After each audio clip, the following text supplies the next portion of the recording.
It is the third installment of our legendary, naturally, Legends series on the Zane Lowe Show on Radio 1. In the past, we've had the likes of Morrissey, Green Day, Beastie Boys, The Cure, Metallica. And now we begin on a Monday, where the gentleman in front of me releases his first original album in 4 years. And we welcome him to Maida Vale, Sir Pete Mitchell. It's good to see you. Thank you very much, Zaney.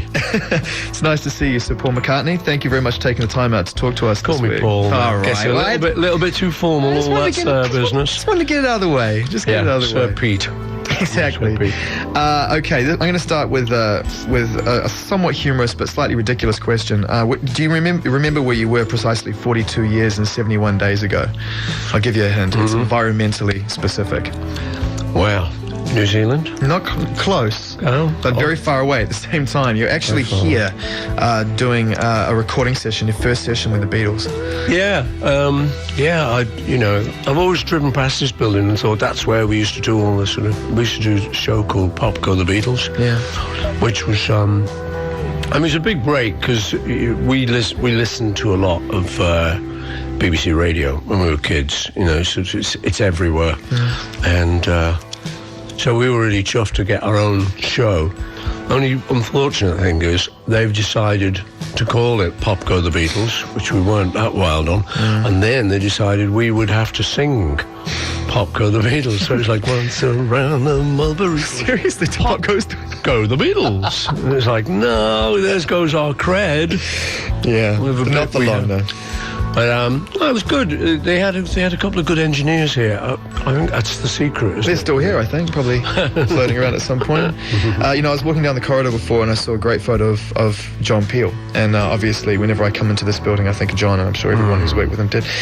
Do you have any memories of John? Did you ever get much of a chance to meet him or talk to him? My first memories of John were hearing about the fact that he was a Liverpool guy who'd been a DJ in America when we hit. So suddenly anyone who was from Liverpool in America was like famous he along with us. He utilised that connection thoroughly by all accounts. Well, why not? Why not? So did we. He just... I wonder if he suddenly got a little bit more Liverpool, it's all like that. As a lot of people suddenly did. Yeah. But... he was a great guy. I used to listen to his radio shows a lot, and then I'd see him just at things, award ceremonies and, events and things. And it was always, because he was from Liverpool, we'd always have a little chat and a laugh. But I never got to know him really well.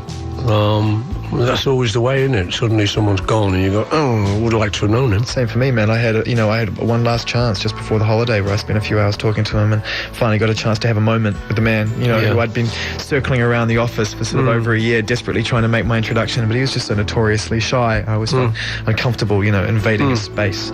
You were probably right to do that. Probably. Let's talk about this new album, Chaos and Creation in the Backyard. Like I said, first one in 4 years. And I was thinking, a lot of bands, they have reasons to make records nowadays, and a lot of them tend to be schedule orientated or contractual. It's probably time the tour's done, had a bit of a break, go on and make a record. I don't know how much of those still apply to you in this day and age. Probably not many. So does it make it more for you sort of going in to make a record for yourself as opposed to other reasons? No, I'm glad not to have any of those reasons, because that's boring really for anyone. The great thing is to go in because you want to make a record. It sometimes helps just focus you up. Your record company says, go in and make a record, and you go, okay. And the Beatles, the equivalent we had was our manager would just sort of say, okay, you're in the studio in 2 weeks' time. You can have the week before it off, John and Paul, to write the album. Some holiday. Go, okay. So, wow, that sounded like plenty of time. So it was. So we wrote the album in that time, but no, I don't have those kind of pressures. No, I sort of go in because I want to. And I put at the back of my mind, I think, it would probably be a tour and it'd be kind of good to have a new album. But I do those pressures myself, and nobody else pressurizes me, luckily. I've been waiting on the other side for your friends to leave so I don't have to hide. I'd prefer they didn't know. So I've been waiting on the other side for your friends to go. I've I've been sliding